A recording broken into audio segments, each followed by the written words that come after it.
Hello guys, morning. Dito tayo sa may ah, area na mayroong bukas na tunnel.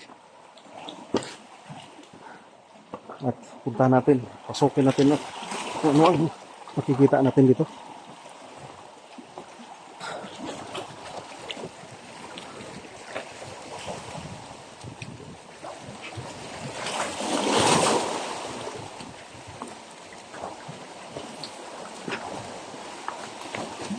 Ano siya nung? May pin tunnel pala dito. Wala na siguro yung napinig diyan, no? Huwag natin lapitan.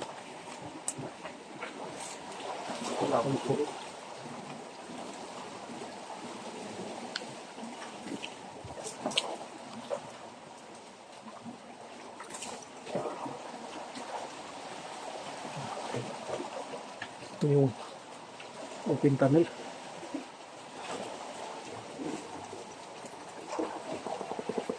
Yan, ito ano lang sa ilalim.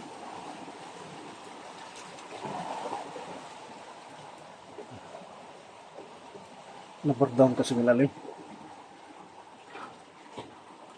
Open tunnel. Nasa gilid ng shoreline. At ang ano dito, kasi dala ko ang kamera dito, light printer. Matanda pa. Kapagturo na mo dito.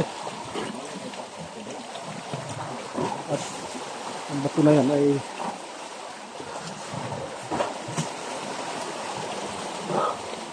magkarap ang pawikan. So magkatabi sila ito dito. Pintanin dyan. Tubig niya yung nakumbag. Tubig, no? Mayroon siya na.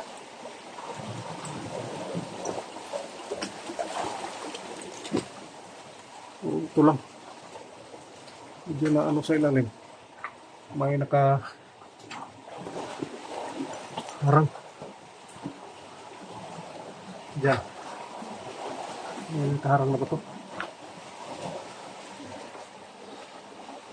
Papunta diyan sa loob. Pero may nakaharang lang na ano diyan sa unahan ba ito? Kasi bukas daw yan noon. May ano daw, may malaking ahas noon dyan sila lang. Pero ngayon ano na, nakasarado na. So dalawang pintanin na yung isa ay sarado na. Sa lugar.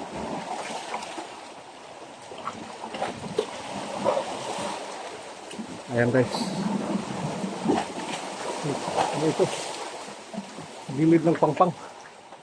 At ang karap niya,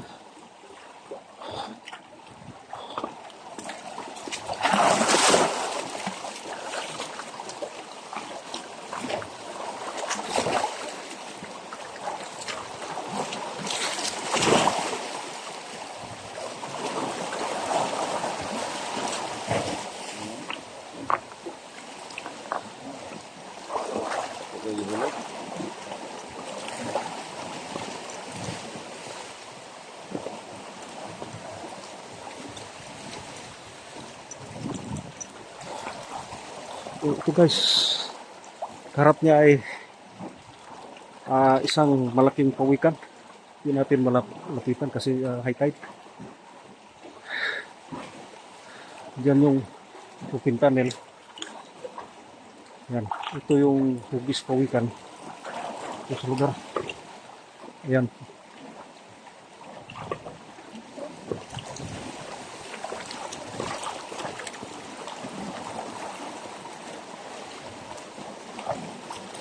Yan.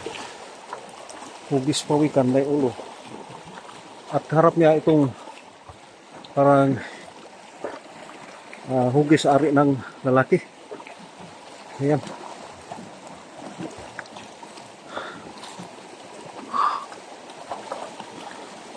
At dito naman sa ano guys, yung maliit na island dyan. Dyan yung nilagay na flagpole. Yung Japanese noon. Kasi yung history, ay dito sa likod ng bundok na yan. Diyan dumaong yung barko ng Japanese na tinamaan ng torpedo noon. At diyan na nagbabawas sila ng mga karga. At ito ang nakikita ng sa ngayon. Ayan. Parang ari ng lalaki. Parang may anong siguro dito, tinagong kayamanan. At base dito sa sa magkatabi na isang malaking hugis pawikan. Ayan. Yung dalawa ay magkalapit lang. May dito. Hindi lang natin makon kasi high tide. At malapit dyan sa maliit na island na mayroong flagpole ng Japanese noon. At kinukuha na rin yung flagpole, tubo, na hindi daw yung kinakalawang noon. Kasi itong matanda ang ko. Yan. Ang leg painter dito. 86 na yung edad niya. Na siya noon ay maliit pa. At buhay pa yung ama niya, ay sila ang nakapagsabi dito sa history ng dito sa lugar.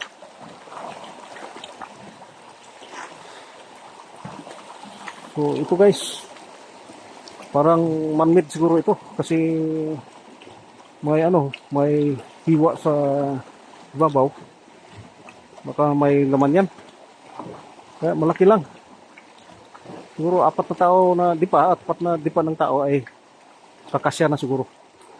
Dahil sa laki, natin alam kung may laman ba ito. Kaya ito ay magkaharap sila.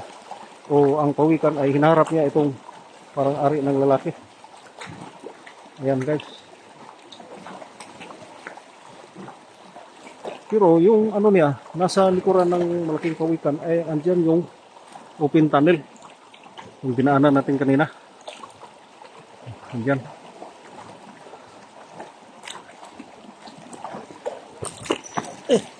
Tik na. Ano pala dito? Butas.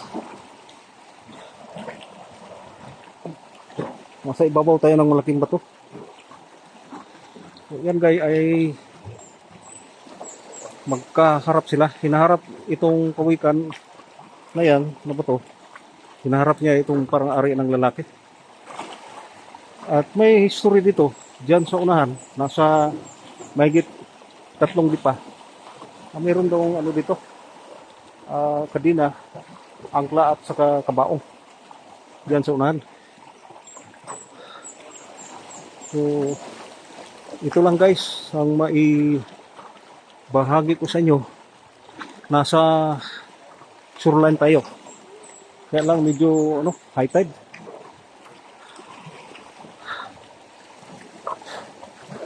Medyo malayo-layo tayo sa sa may sentro ng barangay. Ayan.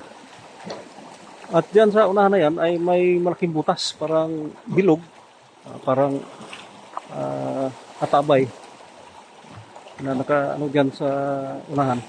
Hindi lang malapitan dahil high tide. Wala tayong bangka, malit na binta.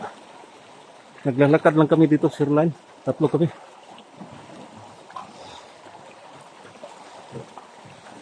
So ito sila ay parang man-made talaga. Kasi hugis, pawikan ang bato. Ayan. Na hinaharap niya yung parang hugis ari ng tao o lalaki. Ayan. So ito lang guys, at paki-like and subscribe po sa aking TV channel Aris Vlog ng Zamboanga del Norte. Sana magustuhan nyo itong binibidyo ko at kahit kunting oras lang sa panunod. Sana guys may gamit tayo para ma-scan itong man-made na iniwan ng mga Japanese dito sa lugar. Marami kasing history dito. At nakadaong yung barkong na tinamaan ng torpedo noon dito sa likod ng bundok. May ano dyan, may maliit na shoreline. Kaya dyan dumaong nung una. Kaya ito, may iniwan na marker dito sa lugar. Isang marker ng Japanese iniwan during World War II. Salamat po sa kunting oras sa panonood sa aking TV channel, Aris Vlog. Salamat po.